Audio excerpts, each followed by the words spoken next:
बिस्मिल्लाहिर्रहमानिर्रहीम। अस्सलाम वालेकुम दोस्तों, आपके अपने चैनल रेटी उर्दू न्यूज़ में आपको खुश आमदीद कहते हैं और उम्मीद करते हैं कि आप बिल्कुल ठीक ठाक होंगे।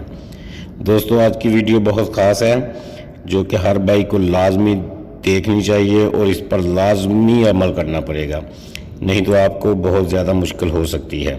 वीडियो शुरू करने से पहले आपसे छोटी सी गुजारिश है कि अगर मेरा चैनल सब्सक्राइब नहीं किया तो प्लीज़ चैनल को सब्सक्राइब कर लें और साथ में बेल के बटन को भी प्रेस कर लें ताकि हर आने वाली इन्फॉर्मेशन आपको बर वक्त मिल सके।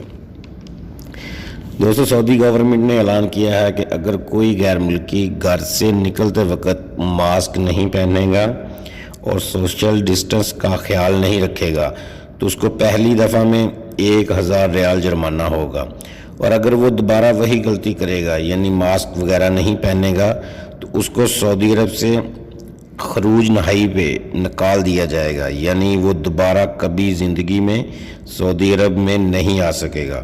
तो प्लीज़ दोस्तों, आपको चाहिए कि इन कवानीन पर अमल करें और मास्क का लाजमी इस्तेमाल करें। इसके साथ ही इजाज़त दें। अल्लाह हाफिज़।